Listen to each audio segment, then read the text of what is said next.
मैं हूं गिरीश कैरोला और आप देख रहे हैं मेरू रेबार। आज की प्रमुख खबरें इस प्रकार से हैं। वही है ना कि आपको तो नगर पालिका को मैं इसलिए कह रहा हूँ नगर पालिका की जिम्मेदारी आप ही नहीं, आपके ईओ है, आपके जो बाजार में जो वो करते हैं, निरीक्षण करते हैं, उनकी जिम्मेदारी है ये। ईओ जा रहा है, अगर ईओ ने देख लिया है कि ईओ ने चिन्हित करके ऐसा, आप ही की जिम्मेदारी है, ईओ की महत्वपूर्ण जिम्मेदारी है, आपके अधिकारी की महत्वपूर्ण जिम्मेदारी है उसमें। हाँ, आपको सपोर्ट करना है उन्हें। आपके ईओ है, आपके से रिस्पेक्ट करना है। मुझे लग रहा है बाजार में घूमते भी नहीं हूँ। आर्थिक तंगी से जूझ रही उत्तरकाशी नगर पालिका के कोड पर खाज की स्थिति उस वक्त पैदा हो गई जब बिल नहीं भरने के एवज में बिजली और पानी से जुड़े विभागों ने उसके कनेक्शन काट दिए। इतना ही नहीं, आय के स्रोत ढूंढने की जुगत में लगी पालिका के बसंत उत्सव को लेकर भी नगर व्यापार मंडल ने विरोध दर्ज करा दिया। रही सही कसर पत्रकारों ने पूरी कर दी जब पत्रकार वार्ता में पालिका को प्राथमिक रूप से किए जाने वाले सफाई और कूड़ा निस्तारण के काम में ढिलाई बरतने पर खूब खरी खोटी सुनाई गई। मैं कागज फाड़ के यहाँ डाल नहीं सकता, इतनी शर्म तो मुझे भी होगी ना। अगर यहाँ पे कागज गिरे होते तो मैं तुरंत डाल देता, यहाँ पे ठोका वहाँ पर तुरंत धो देता। वो चालान भुगत दिया, उसको रोका नहीं आपने कि नहीं चलो कोई बात नहीं, बाइक दूसरे को कैसे डालेगा। लेकिन होता क्या है कि डाल दिया तो कोई कुछ नहीं बोलता, चालान भरो ना।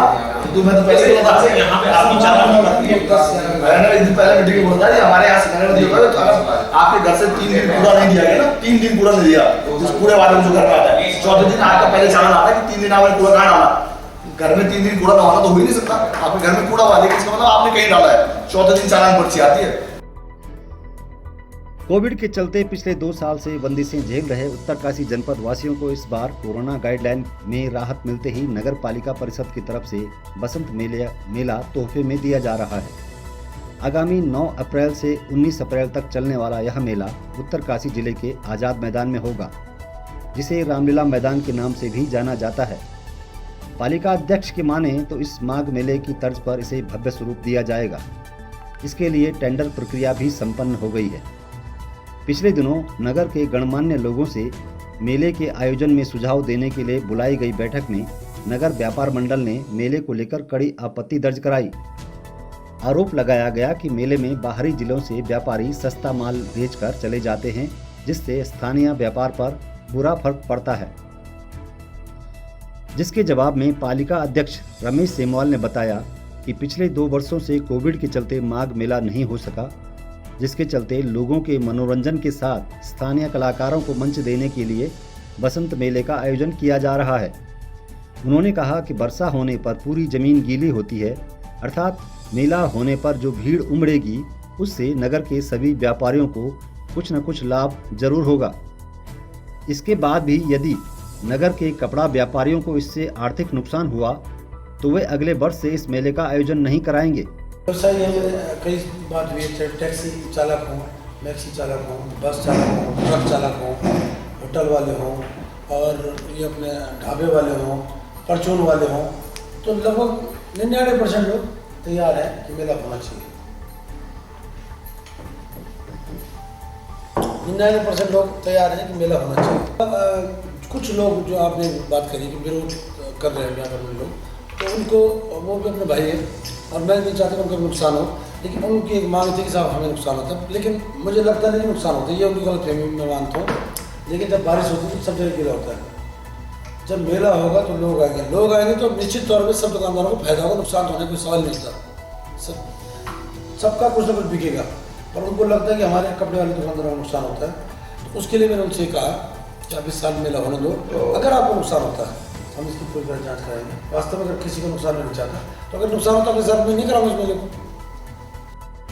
मेले को लेकर अपनी प्राथमिकताएं गिनाते हुए पालिका अध्यक्ष ने बताया कि सूबे के मुख्यमंत्री पुष्कर सिंह धामी से इस मेले का शुभारंभ करवाकर वे नगर में पार्किंग और कूड़ा निस्तारण के लिए बजट की घोषणा की मांग सीएम से करेंगे। इसके अलावा रामलीला मैदान पर उगाई गई घास में सिर्फ पार्किंग वाले वाहनों के लिए पाबंदी है। घास लगाने वाले ठेकेदार से हुए करार के अनुसार इस पर इंसानों के चलने फिरने अथवा खेलने से घास पर कोई फर्क नहीं पड़ेगा और इसी बात की टेस्टिंग के लिए उन्हें यह मेला रामलीला मैदान में आयोजित किया है, ताकि एग्रीमेंट की शर्त पर खरा उतरने के बाद घास लगाने वाले ठेकेदार को इसका भुगतान किया जा सके। सूत्रों की माने तो उत्तरकाशी नगर पालिका के आर्थिक हालात ठीक नहीं चल रहे हैं। पिछले दिनों सफाई कर्मचारियों के वेतन से ईपीएफ नहीं काटे जाने से पालिका के सभी बैंक खाते सीज कर दिए गए थे, जिसके बाद इस रकम को भरने के लिए पालिका को अपने अन्य कार्यों पर ब्रेक लगाना पड़ा। इतना ही नहीं, मार्च के महीने में बिजली और पानी के बिलों का भुगतान नहीं किए जाने से संबंधित विभागों ने पालिका के कनेक्शन काट दिए। आर्थिक तंगी से जूझ रही पालिका ने इससे निपटने के लिए भी नायाब तरीका खोज लिया है। बतौर पालिका अध्यक्ष उन्होंने भी बिजली विभाग और जल संस्थान को पालिका क्षेत्र में लगाए गए पोल, ट्रांसफार्मर, पानी की टंकी और अन्य स्थापना के लिए पालिका के टैक्स का बिल भेज दिया है और जल्द ही इन विभागों से टैक्स का भुगतान नहीं करने पर इनके विरुद्ध आरसी काटकर वसूली कराने की चेतावनी दी है। पालिका अध्यक्ष ने बताया कि जिला अस्पताल और कलेक्ट्रेट कॉलोनी पर भी नगर पालिका के टैक्स की देनदारी है। यदि डीएम जल्द ही पालिका में बिजली और पानी के कनेक्शन बहाली नहीं करवाते हैं तो कलेक्ट्रेट सहित सभी बकायेदारों को भी पालिका की तरफ से वसूली नोटिस जारी किया जाएगा। जो 2 साल से मेला नहीं हुआ, पर घर में बैठा, जब मेले में आएगा तब कपड़े खरीदूंगा। उसे 20 रुपये का पैजामा खरीदना है, 100 रुपये का पैंट भी खरीदना है, 200 रुपये की स्वेटर खरीदनी है, 100 रुपये का कम्बल खरीदना है। वो सब जो इंतजार कर रहे हैं, पूरा गरीब आदमी जो उसका हमारा जो पूरे तो मेले में, हम खुद बचपन में जब छोटे छोटे थे तो हमारे कपड़े केवल मेले में बनते, जब मेला आता था हमारे कपड़े बनते। तो वो इंतजार जो लोग कर रहे हैं वो सब इस मेले के पैसे रहे। कुछ रिजर्वेशन दिया दुकानों में?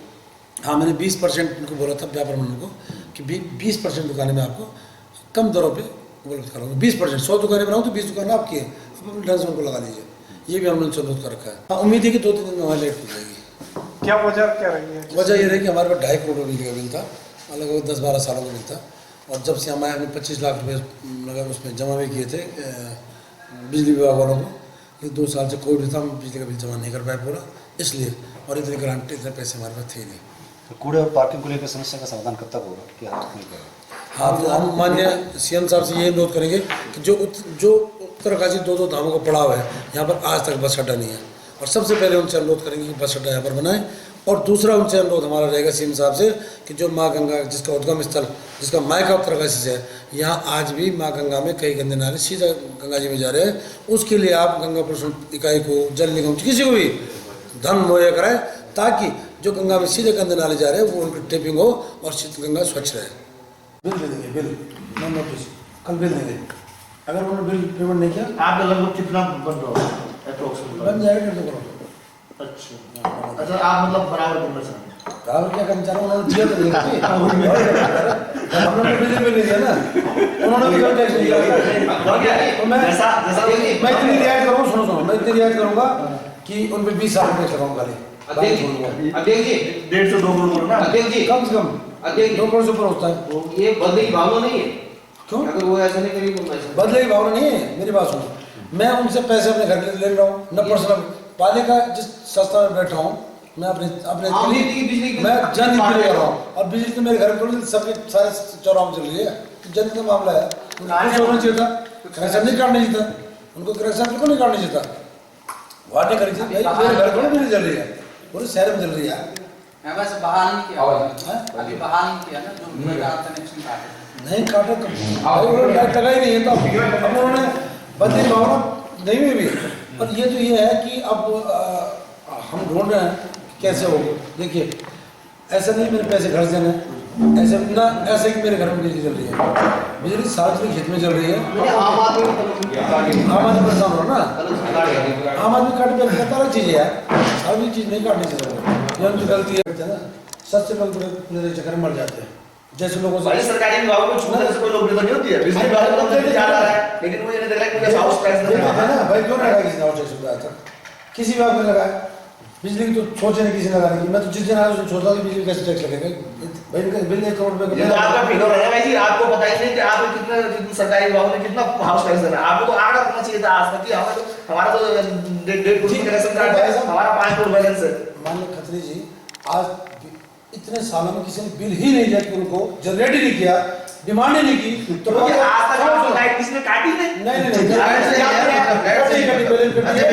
सरकार ने, सुनो, लाइट पहले कटी थी हमसे पहले, तब सरकार ने बिल जमा किए थे। एक बार हमारी किस्त पूरी यहाँ से जब हो गई तो क्या केस पूरी छिड़ गई थी।